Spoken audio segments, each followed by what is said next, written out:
Bonjour à tous, j'espère que vous allez bien. Aujourd'hui, on se retrouve pour une nouvelle vidéo FAQ, cette fois-ci en compagnie de David Alem, le directeur de la communication de Frontières. Première question, David, comment vas-tu aujourd'hui ? Écoute Louise, ça va très bien. Je suis content de tourner cette vidéo aujourd'hui. Ça va permettre de parler un peu du travail de Frontières, du travail qu'on fait, parce que Louise on travaille dans le même pôle. Je suis un peu fatigué, mais je pense un peu comme tout le monde, parce qu'on a eu un gros début d'année, notamment avec le lancement de la matinale que tu connais bien, dont tu as toi-même beaucoup parlé dans ta foire aux questions. On a eu la poursuite de nos magazines aussi, avec, vous savez, le dernier magazine avec Jordan Bardella et Marine Le Pen en une, et qui traite de manière générale de toute la droite. Et au-delà de ça, voilà, beaucoup de déplacements sur le terrain, beaucoup de communication, un bon travail aussi de nos journalistes. Donc voilà, une grosse première partie une grosse fin d'année et une grosse première partie de rentrée, je dirais. Et voilà, donc pas déçu, quoi. Frontières est devant les tribunaux à la 17e chambre correctionnelle de Paris suite à un procès initié par SOS Racisme. De mon côté, avec une autre partie de l'équipe, je suis ici à la frontière gréco-macédonienne pour enquêter sur la route migratoire des Balkans. Parce que oui, Frontières, ils mènent le combat devant les tribunaux, mais également pour enquêter sur le terrain. Alors pour cela, il faut absolument que vous nous souteniez, participez à notre campagne de dons défiscalisée sur www.frontiersmedia.fr. Abonnez-vous, c'est votre carte d'adhésion pour le soutien à la liberté de la presse et à l'enquête de terrain, et téléchargez notre application mobile Frontières sur iOS et Android. Nous, on va continuer à enquêter. Je vous dis, il y a beaucoup de choses passionnantes.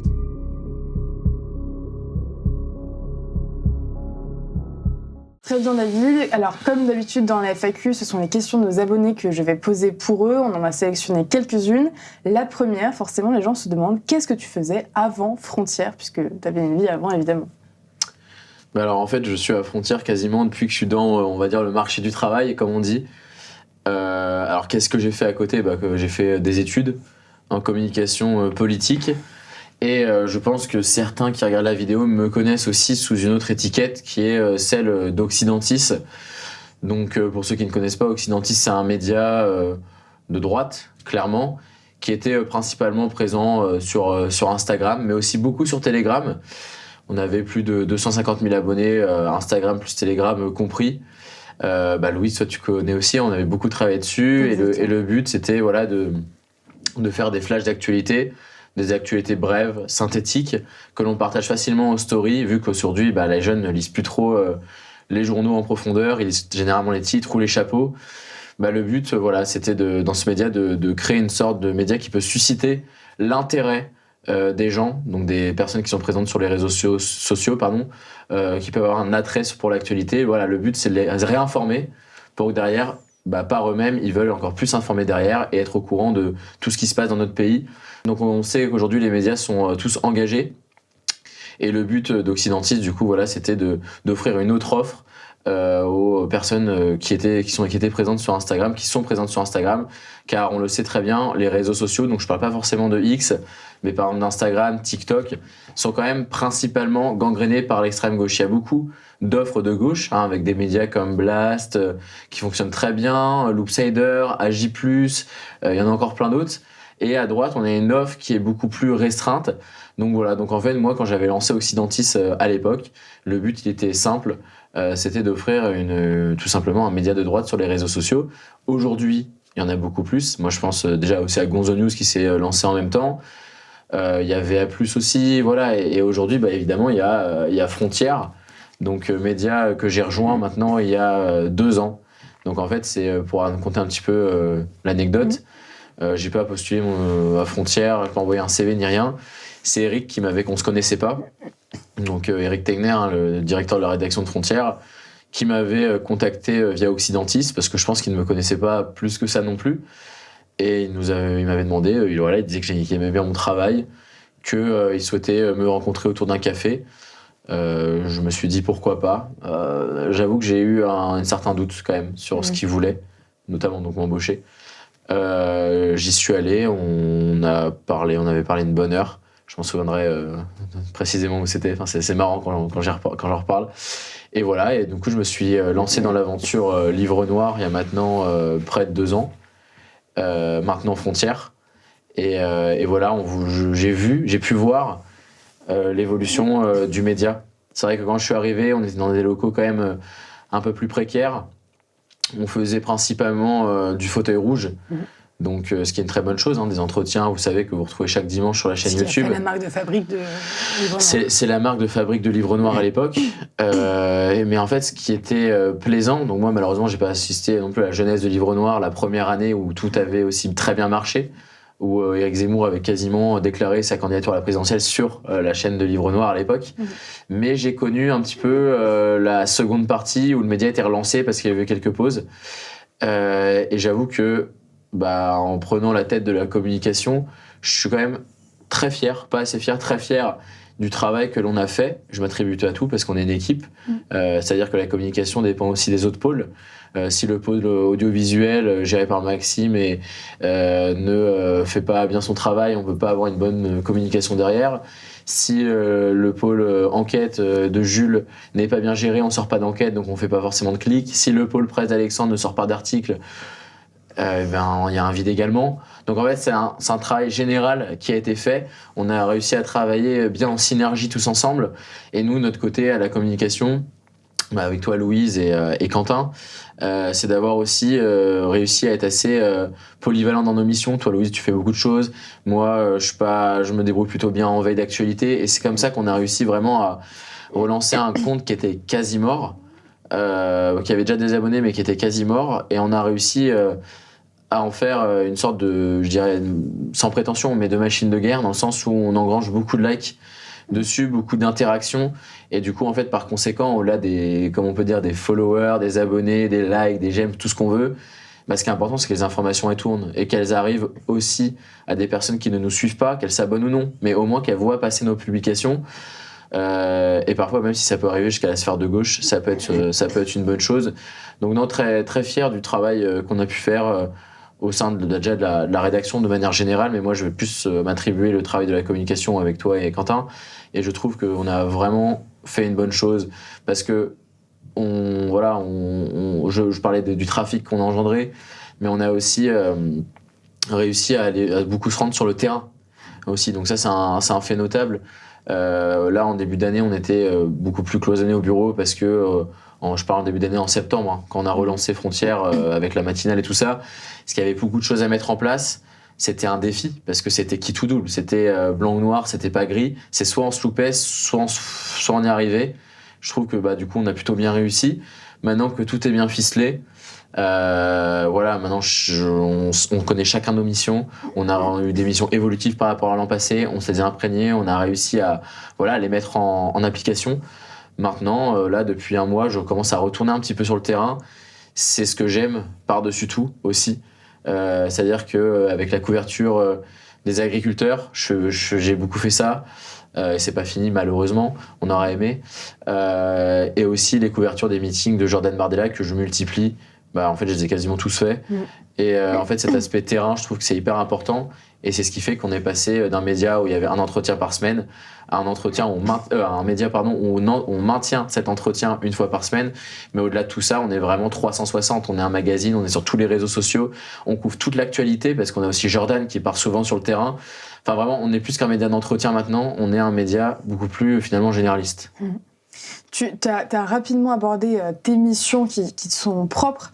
Plus précisément, parce que c'est vrai que les gens ne se rendent pas forcément trop compte, mais on est 3 pour effectivement plusieurs réseaux sociaux, pour un contenu qui doit être diffusé du lundi au dimanche. Ouais. L'idéal, c'est effectivement le plus tôt le matin au plus tard le soir, puisque les gens restent de plus en plus sur leur téléphone, et donc il faut être à leur donner l'essentiel de l'information. Toi, c'est vrai que tu prends l'essentiel des astreintes. Alors parfois, on tourne un petit peu, mais au global, c'est vrai que tu travailles quasiment du lundi au dimanche. Comment est-ce que tes semaines s'organisent, même si en réalité il n'y a pas forcément de journée ni de semaine type, c'est un peu comme pour moi, pour Quentin, pour les autres, mais comment se déroule un petit peu ton rythme au sein de Frontières ? Alors la question elle est marrante, parce que je peux pas répondre, dans le sens où je ne sais pas comment va se passer la journée. Il y a des jours où il y a un horaire fixe. Généralement, évidemment, je vais au travail à une certaine heure, je m'amène pas à 11h, s'il n'y a pas beaucoup d'actualité. Généralement, je viens après la matinale.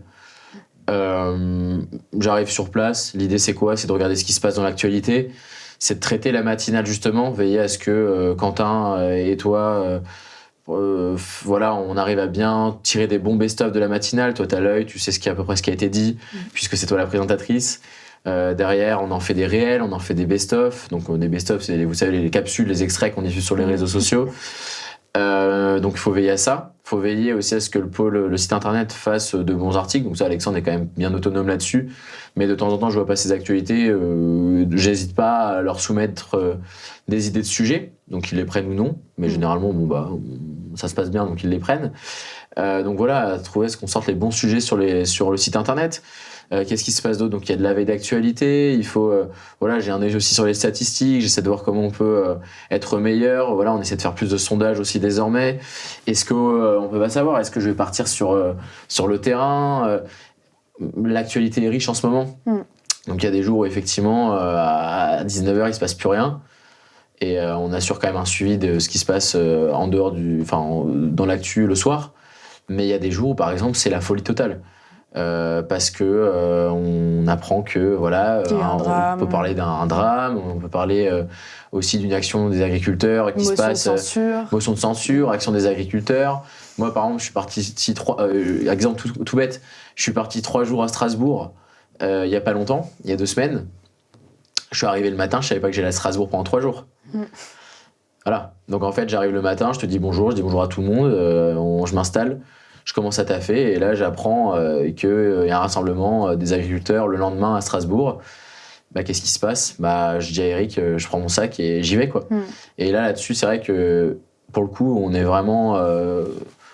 Ce qui est bien chez Frontières, c'est que vraiment on a plutôt la carte blanche pour prendre des sujets. C'est-à-dire que quand tu montres que tu es volontaire, on n'a pas de limite. En gros, on peut se dire ok, on va aller à Strasbourg, ok, on va aller. Tant que c'est cadré et avec des vrais objectifs, ce qui est totalement le cas à chaque fois, puisque tu pars toujours avec des objectifs en tête. Là, on a passé les 100 000 abonnés sur TikTok, mais quand tu étais parti, tu t'étais dit ok, là, il faut vraiment que je le touche le plus possible. Exactement. En fait, il y a un objectif de statistique, ce qui est évident. Mais voilà, Eric m'a dit ta carte blanche décembre, tu fais plusieurs déplacements. Par contre, tu nous ramènes les 100K sur TikTok. C'est un 100 000 abonnés sur TikTok. C'est tout bête, mais l'air de rien, tu te dis, faut pas que non plus que je me foire. Bien sûr. Parce que là, je pars 3 jours à Strasbourg. Je suis parti 3 jours aussi vers Bordeaux, Agen, Montauban, enfin dans tout ce qui est Guyane de Tarn-et-Garonne, Lot-et-Garonne, etc. Donc là-bas, je suis parti 3 jours aussi. C'est pas les seuls déplacements qu'on fait, parce que les déplacements pour Jordan Bardella, on les fait aussi. J'étais à Trépanier ce week-end. La dernière fois, j'étais à Tonins, c'est plus de 7 heures de route, mais voilà. Mais il y a un vrai objectif de résultat derrière. Généralement, vu qu'on est l'un des seuls médias à faire ça, c'est vrai que généralement, on est plutôt récompensé. Donc ça, c'est bien. Mais voilà, une journée type, ça n'existe pas. Il y a des journées où c'est plutôt calme, c'est vrai. Mais il y a des journées où c'est la folie et ça peut durer longtemps comme ça. Et c'est ce qui fait la beauté de ce travail aussi, c'est que on arrive au travail le matin, on ne sait pas trop ce qui va se passer, donc moyen de drame et non-sport bien évidemment, mais l'actualité, c'est l'actualité qui décide de nos journées. Bien sûr. Et c'est ça qui est bien aussi. Exactement. 3e question, est-ce que, tu parles de terrain forcément, est-ce que tu as une anecdote ou plusieurs de terrain à nous raconter? Oui. J'en ai, parce qu'il y a effectivement des actions qui m'ont beaucoup plus marqué que d'autres. Moi, je me souviendrai toujours, je crois que c'est la première action de terrain que j'ai faite. C'était en 2020 ou 2021, donc il y a maintenant 3-4 ans. C'était avec le collectif Némésis. Donc moi, à l'époque, j'étais pas chez Frontières. J'avais juste Occidentis. J'étais en fin d'études, ou je venais de terminer, peu importe. Donc, et là, j'ai Alice qui me contacte directement, il me semble, ou quelqu'un de Némésis, peu importe, Alice Cordier, et qui me dit on va faire une action pour la marche Nous Toutes. Viens, en gros, vous faites du bon travail avec Occidentis, que ça vous dit de venir, etc. Moi, forcément, je dis oui. J'arrive, moi je les connaissais pas du tout. Donc en fait, je sais qu'elles étaient dans le bar, je n'osais pas venir, j'étais un peu timide. Je reste devant le bar pendant 1 heure, donc elles m'ont pris un peu pour un mec chelou. Ouais, un peu, justement, un peu un mec bizarre parce qu'elles me connaissaient pas physiquement. Donc moi je suis resté planté 1 heure devant le bar Et il y avait un petit doute sur mon identité. Je savais pas ça. Donc voilà, la FAQ, on apprend des choses. Du coup, je me présente, je disais que j'étais d'Occidentis et tout. Là, forcément, tout roule, on commence à parler et tout ça. Bref, l'action démarre. C'était, moi, je connaissais Nemesis, mais pas non plus. Tu vois, elle se lançait un peu aussi. Et moi aussi, dans un sens. Donc, l'action démarre. Il y a les gauchistes qui arrivent avec leurs pancartes, etc. Et en fait, Nemesis, elle voulait tout simplement déployer une pancarte, mais évidemment qui n'était pas politiquement correcte, puisque j'ai plus le slogan exact en tête, mais on se doute du message, c'était dénoncer aussi, parce que le Nemesis, c'est quelque chose qui est important, elle dénonce les agresseurs français, et ça j'insiste dessus, elle dénonce les Français, comme les étrangers. Nous toutes ne dénonçons que les Françaises. Que les Français, pardon. Ils cachent certaines... Blancs. Et elle cache certains agresseurs. Nemesis fait les deux. Voilà. Donc, à l'époque, ça avait choqué, évidemment. Donc, en fait, ce qui s'est passé, c'est qu'il y a eu un grand rassemblement. En gros, les militants d'extrême gauche se sont arrêtés devant Nemesis qui avaient leur pancarte. Pourquoi pas? Mais très vite, c'est un peu parti en sucette, évidemment. Ils ont arraché violemment la pancarte. Il y a des chaises qui ont été jetées, etc. Et évidemment, il y avait des hommes. C'était moitié homme, moitié femme en face. C'est-à-dire qu'il y avait des agresseurs hommes sur des femmes pour une marche féministe. Et ce qui s'est passé, c'est qu'elles avaient un service d'ordre. Nemesis sont partis et le service d'ordre, en gros, a été. Du coup, moi, je suis resté parce que je voulais voir ce qui se passait vraiment. C'était la première fois que j'étais sur le terrain. Il y a un peu de stress aussi parce que je voyais que ça partait vraiment en sucette. Adrénaline, effectivement. Et en fait, on a pris une rue parallèle. Et en fait, ce qui s'est passé, c'est que le service d'ordre était poursuivi en gros par des antifas. Et moi, j'étais entre les deux. Et voilà. Et ça, j'en souviendrai toujours parce qu'on avait vraiment, je sais pas, 100 personnes en face qui voulaient notre mort, en fait. Donc ça, c'est une anecdote un peu... c'était la première. Donc peut-être... c'était sans doute la plus impressionnante parce que c'est la première et que du coup, dans mon imaginaire, ça fait que... C'est risqué, hein. C'est risqué pour les filles, déjà de 1, parce qu'elles auraient pu se recevoir une chaise, elles auraient pu... tu vois, j'avoue, je les connaissais pas plus que ça de base, donc je ne sais même pas s'il y en a une qui a été blessée ou pas. Bon, je pense pas, parce qu'elles en auraient parlé, mais voilà, on ne sait pas. C'était un risque pour moi aussi, mais bon, moi je l'assumais, parce que j'avais qu'à partir aussi dans ce cas-là. Voilà, mais j'ai préféré rester pour faire les images et montrer qui est vraiment l'extrême gauche. Et en fait, l'extrême gauche, ce sont des gens qui défendent une cause qui peut être louable, parce que défendre les agressions sexuelles contre les femmes, c'est louable. Mais par contre, agresser des femmes, parce qu'ils le font quand elles sont d'extrême droite, parce qu'elles sont déféminisées, et par conséquent, ce sont juste des monstres, en fait, si je me mets à leur place, ça, on le dénonce aussi, et je trouve que c'est important. Donc les images, c'est ce qui permet en fait de mieux illustrer ce qu'ils sont. Par exemple, quand... j'ai une anecdote un peu personnelle. Quand j'étais à Strasbourg et que je me suis fait casser mon téléphone par des antifas, j'ai fait une vidéo derrière, selfie, où je disais des antifas m'ont cassé mon téléphone. Donc ça, c'est une anecdote que je peux raconter aussi. Mais en fait, la vidéo, il y en a qui n'ont rien compris. C'est-à-dire que moi, j'étais pas en train de pleurer en disant gna gna gna, on m'a cassé mon téléphone.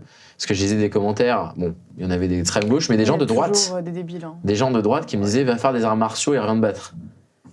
À moi, j'en profite de cette FAQ pour peut-être répondre rapidement à ça.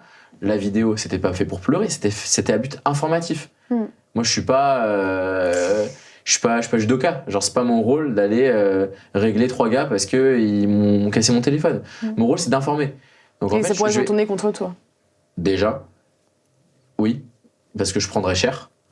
Et donc déjà j'aurais pris cher parce qu'on aurait cassé mon téléphone. En plus de ça, on sait pas comment ça aurait tourné. J'avais aucun intérêt à faire ça. Et derrière, on se doute bien que je finis derrière les barreaux ou avec interdiction d'être dans un média. Et au-delà de tout ça, ma vidéo était à but informatif. En fait, je vais à une manifestation, je vais à un rassemblement pour Jordan Bardella, une dédicace. T'as des antifas, c'est très drôle, très courageux, parce qu'ils manifestaient en faisant ces mots tout antifascisti, sauf qu'ils n'allaient pas vers la manifestation, ils allaient à reculons. C'est-à-dire qu'ils n'allaient pas vers la dédicace, ils étaient juste escortés par les CRS. Donc en fait, il n'y avait aucun sens à ça. Et moi, je vais pour les filmer, ils sont dans l'espace public, donc ils assument, parce que moi, je veux qu'ils assument. Et là, t'en as un qui tape dans mon téléphone et casse, très bien. Mais le but, c'était pas qu'il y ait des conséquences derrière. Mais le but, c'est tout simplement d'informer qui sont vraiment ces personnes d'extrême gauche. C'est vrai, et juste avant de passer aux questions dernière question sur Occidentis, moi je voulais peut-être apporter un point de lumière à nos auditeurs, puisque certains critiquent ces derniers temps le fait qu'on soit peut-être pas assez, qu'on n'ait peut-être pas assez cette fibre militante dans notre journalisme, et pourtant on a le sentiment qu'on n'y va pas de main morte en général. Alors on fait notre travail de manière légale et le mieux possible, mais pour certains, parfois on a le sentiment que c'est pas encore assez. Qu'est-ce que t'en penses ? Je sais pas trop quoi répondre à ça. Je pense que 99,99% des gens qui nous suivent sont très très bienveillants, et d'ailleurs je les en remercie parce que c'est le cas. On reçoit énormément de messages positifs, etc.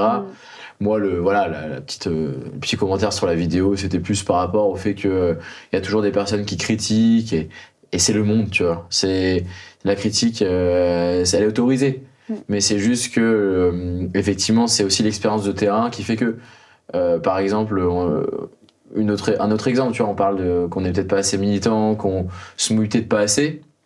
L'année dernière, quand même, je tiens à signaler qu'on avait été avec Eric dans le quartier de la Monnaie à Romans-sur-Isère.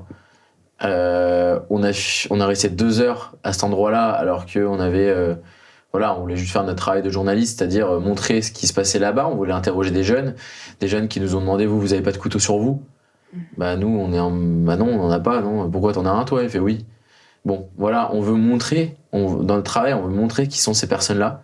Alors évidemment, tous les habitants du quartier de la Monnaie ne sont pas comme ça. Il faut pas non plus généraliser, mais certains, des gens qui se prennent pour des petits caïds, comme on dit, le sont. Et en fait, si nous, on se rend pas dans ces endroits-là, je pense que peu de personnes le feront. Et donc du coup, qu'est-ce que ces gens attendent de plus ? Bah, on est aussi curieux de le savoir. Ils peuvent, et puis on s'assume, enfin je veux dire, pour beaucoup, même si comme tu l'as dit, évidemment la plupart des gens qui nous regardent en ont conscience, nous remercient, envoient beaucoup de messages, et on retient, c'est l'essentiel de ce qu'on retient, et là on en parle à cette occasion-là, mais en fait nous on monte nos visages, on prend les transports, on sort en sachant aussi que peut-être que des gens vont nous reconnaître. Tu vois, pas plus tard que ce week-end, j'étais dans une cabine d'essayage, je me suis fait reconnaître par un homme qui aurait pu finalement être quelqu'un qui aurait m'aurait voulu du mal. Toi, dans les transports en commun, tu croises certaines personnes aussi, ça pourrait être des gens dangereux. Nous, on assume notre image et on y va à fond. Voilà, et fort heureusement, moi, les fois où ça m'est arrivé, c'était 100% positif. Les gens qui vont nous voir je pense que toi c'est pareil, ils sont adorables. Donc vraiment, ils aiment beaucoup ce qu'on fait. Ils nous félicitent, etc. Et c'est pour ça que c'est bien aussi des foires aux questions un peu comme ça. Parce que je pense qu'à titre personnel, par exemple, même si je travaille depuis 2 ans chez Frontières, t'as des gens qui ont appris seulement il y a 2 mois, quand Occidentis s'est fait bannir, que je travaille chez Frontières. Je pense que beaucoup de monde ne me situe qu'avec Occidentis. Je pense que certains aussi ne me situent pas du tout, parce qu'on a une sphère aussi, on a un public aussi chez Frontières qui est différent de celui d'Occidentis, donc peut-être parfois un peu plus âgé. Moi, c'est très jeune. Et donc, du coup, effectivement, c'est bien ces FAQ parce que ça permet aussi un peu de se découvrir, tu vois. Moi, je suis moins apparent sur Frontières que toi, Jordan, même Jules aussi. Mais je suis bien là, je suis à la communication derrière, je fais du terrain aussi. Et c'est sympa aussi de pouvoir se livrer. Et de mettre un visage. Et de mettre un visage aussi. Mais oui, en tout cas, effectivement, on assume nos convictions, ça c'est sûr. Et les gens qui nous suivent le savent très bien. Exactement. Dernière question pour conclure cette FAQ, parce qu'on est resté sur des questions assez brèves, mais qui reviennent sur l'essentiel de ton rôle notamment. Là, ce serait Occidentis, justement. Tu nous en as parlé un petit peu au début. Peux-tu nous expliquer ce que c'est pour les personnes qui ne connaissent pas forcément Occidentis ? Alors Occidentis, du coup, j'en ai rapidement parlé en début de FAQ.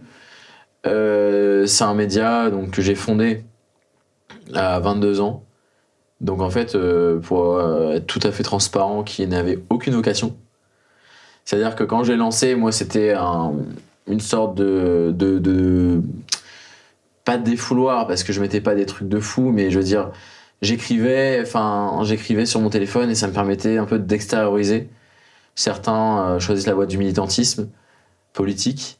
Moi, ça me tentait pas tellement, j'avoue. Et je connaissais 0 personne dans le milieu de droite. Il y a aussi peut-être ça qui influait sur le fait que je ne m'étais pas forcément engagé non plus. Mais voilà, je voyais beaucoup d'actualités passer et je pense que certaines personnes vont se reconnaître dans le témoignage que je suis en train d'apporter. Et j'avais zéro entourage, enfin si ma famille, mais je veux dire sur Paris, quand je suis arrivé sur Paris, j'avais zéro personne qui pensait comme moi dans mon entourage. C'est-à-dire que j'étais bien seul, quoi. Donc je pouvais m'entendre avec des gens, mais il fallait pas aborder certains sujets, sinon je pense qu'ils m'auraient pu parler du jour au lendemain. J'ai commencé à... Voilà, moi j'ai fait une école un peu de communication et tout ça, donc c'est assez à gauche quand même, faut être honnête. Tout ce qui est l'univers de la pub, de la com, tout ça, c'est assez de gauche. Et c'est à ce moment-là, je me suis dit, en fait, t'es le seul à penser comme ça et j'osais pas. Au début, franchement, je suis honnête, et c'est beaucoup de personnes, j'osais pas parler de tout ça, alors que des gens parlaient librement, voilà, ils étaient de gauche, d'extrême gauche, mais quand t'es tout seul, t'oses pas. Et donc, du coup, moi, la solution que j'ai eue, c'était de m'extérioriser seul dans mon coin en créant ce compte, donc Occidentis. Donc, au début, c'était juste ça. Je faisais ça en rentrant chez moi le soir, rapidement, voilà, sans trop. Mais en publiant tous les jours. Et en fait, au bout d'un moment, j'ai gagné quelques abonnés, pas 15 000 d'un coup, 1000, enfin déjà 100, déjà 200, déjà 300, mais pas en 2 semaines, en plusieurs mois. Je faisais pas ça pour la fame, comme on peut dire. Et en fait, au bout d'un moment où, par contre, là, je me suis dit, bon, ça commence à bien prendre, notamment après le Covid, où j'avais 3-4 000 abonnés. Là, je me suis dit, sympa. Enfin, quand tu commences, quand tu vois qu'il n'y a pas d'autres médias forcément à droite sur Instagram, à l'époque, quand t'as tes premiers messages de bravo, continuez et tout ça, ça fait plaisir. Donc en fait, du coup, l'important, c'était de pas lâcher pour moi et de continuer. Et pour moi, un jour, avoir 10 000 abonnés, c'était inenvisageable. Pour moi, c'était que des gens hyper connus qui avaient ça. Et le jour où je les ai eus, je me suis dit, on va aller encore plus loin. On va essayer d'être à 50 000, 100 000. Et puis voilà, c'est monté jusqu'à 160 000. Parce qu'on avait réussi à avoir, je dirais, plusieurs choses différenciantes. C'est que quand je me suis lancé, j'ai pas lâché. Parce que j'avais pas 100 000 abonnés du jour au lendemain. Donc je faisais pas ça pour l'audimat au début, enfin c'est pas l'audimat, ce n'est pas la télé, mais je veux dire les statistiques au début, followers comme on peut dire. Après je l'ai fait, quand ça progressait, évidemment ça m'a plus intéressé, mais ça c'est normal. Après j'ai fait aussi, ça restait un média qui était assez nature. Moi je balançais les choses telles quelles. J'essayais pas d'édulcorer un peu ce qui s'est passé pour pas que les gens soient outrés ou soient choqués par ce qui s'est passé. Non, le but c'était d'être franc, d'être sans filtre. D'ailleurs, ça s'appelait le média sans filtre. Voilà, et en fait, voilà, donc il y avait de la rigueur. Je l'ai tenu le média, et aussi, à force, j'ai vu que ça prenait. Et en fait, ce qui a fait la différence aussi, c'est que c'est un format, donc j'en parlais en fait pour ceux qui ne voient pas. C'était des flashs d'actualité qui sortaient, donc vous voyez, sur les réseaux sociaux. Donc ça sortait une fois toutes les heures environ. Il y avait 8-9 posts par jour. Et le design était assez attractif. Simple, dans le sens qu'il était très simple. C'était un fond rouge, un carré rouge, avec une écriture blanche dessus. Et en fait, il y avait un fait. Voilà, le 19 décembre dernier, Emmanuel Macron s'est rendu à tel endroit. Il s'est fait chahuter par telle personne. 4 interpellations. Et voilà, c'était simple, court, efficace, et c'est ce qui a marché. Donc voilà, donc Occidentis, c'était ça. C'était de l'information rapide, digeste et sourcée, et qui se partageait partout. Donc en fait, du coup, aujourd'hui, moi j'ai compris qui était mon public, c'est la base militante. C'est-à-dire qu'en gros, c'est pas tellement chef d'entreprise, c'est pas tellement... c'est des profils quand même variés. Mais c'est les militants clairement du RN, Reconquête et d'autres partis de droite pour certains. Voilà. Ouais, merci en tout cas David pour d'avoir éclairci un petit peu les auditeurs de Frontières pour la chaîne YouTube. C'est vrai que c'est important aussi de remettre un petit peu tout ça à l'ordre du jour, puisque on a tendance à l'oublier, mais c'est des années de travail qu'il faut prendre en considération. Et puis tu continues pour Frontières aujourd'hui. À 100%, à 1000% même. À 1000%, oui. C'est vrai qu'on n'arrête pas. Là, ça va être les vacances de Noël. Rapidement, pour conclure, quels vont être les projets? Tu vas faire de l'astreinte, principalement. Alors, il y a des vacances sans avoir de vacances. Parce que on n'est pas encore 10 000 dans la boîte. Et on ne peut pas se permettre d'avoir 2 semaines où nos abonnés qui nous font des dons, nos abonnés qui sont sympathiques avec nous envoient des informations, nous félicitent, tout ce que vous voulez. on peut pas ne pas leur donner d'actualité pendant 2 semaines. Donc pour eux, on va continuer effectivement à travailler. Donc je vais tourner avec Quentin un peu. Toi, je sais que tu vas t'accorder 2 semaines, mais ce qui est bien normal. Le débat n'a pas duré longtemps parce que toi, avec la matinale, t'as pas beaucoup d'occasion de te reposer. Mais voilà, moi et Quentin et moi, allons assurer l'astreinte. Donc voilà, vous aurez des actualités sur Frontières pendant toutes les vacances. Quelques jours de repos. Je vais rentrer dans le Loir-et-Cher. Je pars de Paris. Je fuis Paris 2 semaines et je suis content quand même. Je vais voir. De toute façon, j'arrive pas à pas travailler. Donc faut être honnête. C'est vrai, hein. Ouais. Donc ça aurait été sympa 2 jours et après j'aurais été comme ça, donc ça m'aurait un peu tendu, donc bon, je vais comme reposer un peu et un jour sur 2 je vais bosser, donc c'est très bien. Bon bah écoute, en tout cas on souhaite un très joyeux Noël en avance Noël à nos auditeurs, puisque c'est vrai que ça se trouve cette vidéo va sortir et il n'y en aura pas d'autres de nous, donc on en profite, même si moi je fais les lives avec la matinale, donc vous me voyez sur le format direct, mais sur les vidéos un petit peu plus posées comme ça, c'est vrai que c'est aussi l'occasion de vous remercier et puis de vous rappeler aussi que jusqu'au 31 décembre vous avez la possibilité de faire un don défiscalisé à hauteur de 66%, donc c'est le meilleur moyen de nous soutenir avec les différentes formules d'abonnement au magazine. Donc voilà, donc c'est aussi de vous remercier. Ces formats de FAQ, c'est vraiment pour se centrer un petit peu sur le fait de nous découvrir, nous, en tant que membres de l'équipe de la rédaction de Frontières, et puis voilà, aussi de se confier, d'avoir les anecdotes et puis les parcours de chacun. En tout cas, merci beaucoup pour votre soutien, merci beaucoup pour vos abonnements. Je vous invite à, justement, si ce n'est pas déjà le cas, à vous abonner, à liker, commenter et partager cette vidéo si elle vous a plu. Ça nous aidera énormément pour le référencement. En tout cas, on vous souhaite un très joyeux Noël et une excellente journée ou soirée, ça dépend de l'heure à laquelle vous regardez cette vidéo. À très bientôt.